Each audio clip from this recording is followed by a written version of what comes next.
Trev, I don't know how you got this. Like, how did this get leaked? This is so good. This is so good. Oh my God, even Trev. I gotta cover it. I can't even, dude. This is, all right. Which is that they were being asked to maximize impressions instead of, maximizing actual clicks and buying things, which is what they should be doing.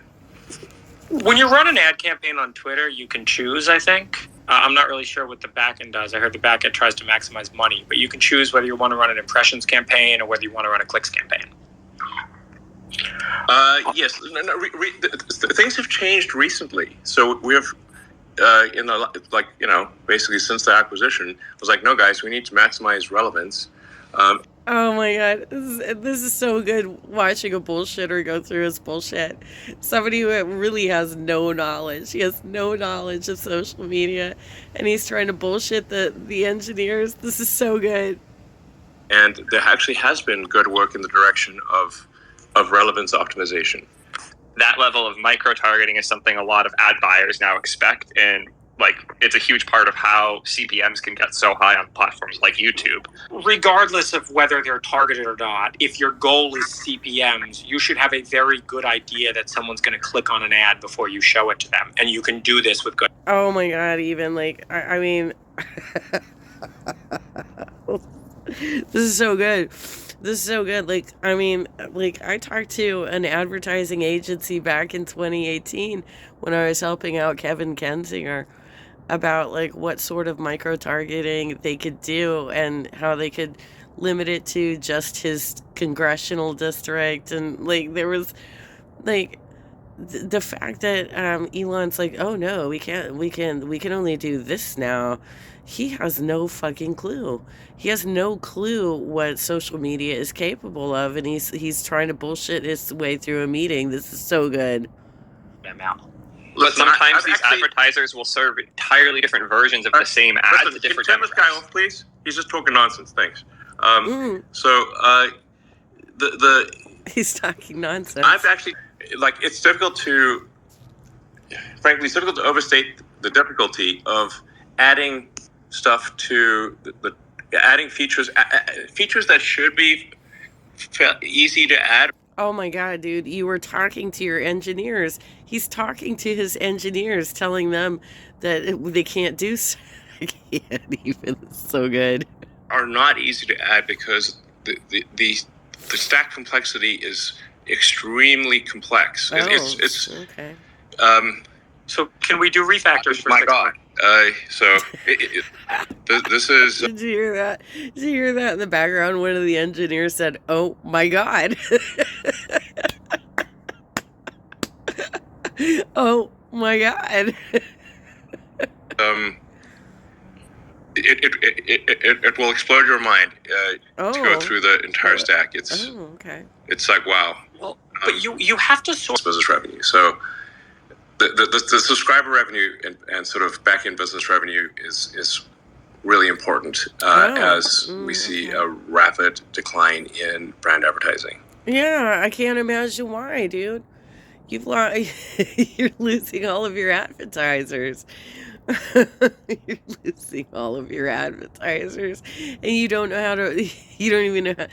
That is the bread and butter of how a social media platform performs, is through ad dollars.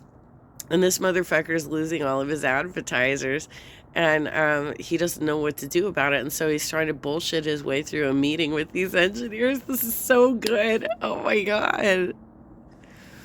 I use the same analogy at comma. Can we afford good food? Yeah. Well, it's really important to me. Yeah, I'm saying we can totally have a good lunch. We're not in lunch purgatory for the rest of the time. Lunch purgatory. Yeah, I'm saying we can totally have a good lunch. We're not in lunch purgatory for the rest of the time. There's probably a lot of people who have jobs where they don't provide food, And you're probably thinking, well, that's just elitist, right? That's something that, like, how dare you ask for food? You have to consider there are certain occupations in which they don't want you to leave the building. They want you there at all times. And if they're going to make you do long hours and stay in the vicinity where they can observe you at all times, then damn straight they better fucking feed you.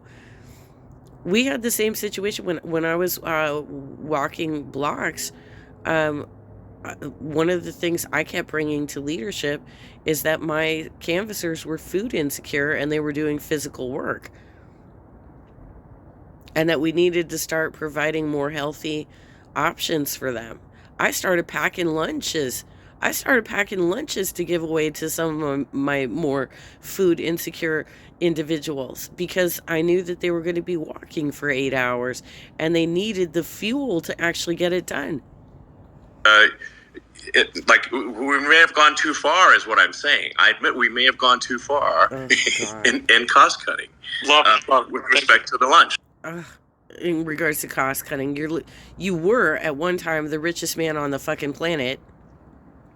Not anymore. That could be the case, and so we'll have to sort of, we may have overcorrected in that regard, and we can fix it. Oh, can you? Yeah. Well, it's again, I have to, like, sort of a lot of things I should preface by, this is like what I think someone told me, as opposed to, like, this is the God's honest truth. So that's an important preface for anything I say. What I say may not be true, or at least it's my recollection of what I think someone told me. So don't take anything I say with a grain of salt. I have Dan. I don't think he's supposed to talk. I don't think he wants to talk about Twitter stuff on this without. I'll talk to that quickly. I because apologize, George. I will talk about that for a minute. I mean, I did actually really appreciate that Elon answered it. I know nothing about this. Everything I know about Twitter's financials comes from public disclosures beforehand, and I'm not just saying that. I actually know nothing about it. So I believe what. Well, that's usually how it goes anyway. I mean, I've worked for several companies before, and Twitter, I think, is a public company, so they would have to come out with an annual report every year.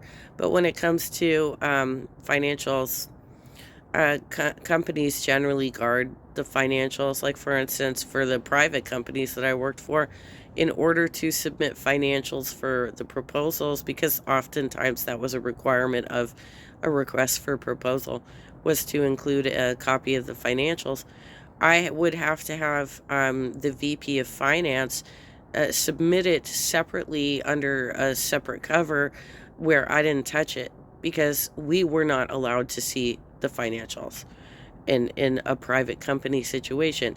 But when it's a public company, they generally have an annual report that you can just, like, turn in with it. He said was Twitter's burn is $3 billion and they have $1 billion in the bank, and that's not a long runway. It's like 4 months or something, right? Yeah. Totally. So again, things all are above my pay grade. I don't work at Twitter anymore. Just the one thing I think to be aware of and maybe to factor in is just that I believe that the acquisition put $1 billion of debt expense onto the company. And Elon did say that. Yeah, that's correct. And so, like, I kind of pressed him in a previous space, and I actually really appreciated him engaging with me on it, just like you're saying. And I think if I were to summarize sort of like his answer, I think he kind of feels like, well, Twitter was going to get run to the ground if he didn't buy it and stuff. And I don't know if everyone else. I don't think that is necessarily the case. I mean, had the right buyer come in and seen the advantages of this platform, it could have been turned around because so many people use it. But he turned it into a fascist platform. And so now the only people that are reasonable who actually are still using Twitter are watching it as a train wreck. Because I just logged in before I saw your video, Trev. I logged into Twitter, and I looked at the trends and I can't tell why things are trending. Like, I don't know what the story is. Why am I looking at this right now? Like, there's no semblance of explaining why something is trending. So I don't know what the fuck he has instructed his staff to do with the algorithms, but it doesn't make any fucking sense what I'm looking at. Agrees with that, but I think he kind of sort of insinuated that he was worth it for that billion a year of expenses. But that's like the equivalent of like probably like the entire company payroll now or something like that, like for one guy. So it's just like, I'm just trying to like wrap my head around it. Wow. Oh my God, even. Wow. I'm trying to pause it. There's the pause button. There we go. Wow, what a catch. I don't know how you got that. I guess that was a Twitter space. They did that on a Twitter space. Bunch of engineers asking him some questions. Did you notice how shifty he sounded? He was doing a lot of stuttering, right? He's nervous. He doesn't know what he's doing. And he's trying to bullshit his way through these conversations because he really fucking doesn't know. He doesn't know what he's doing.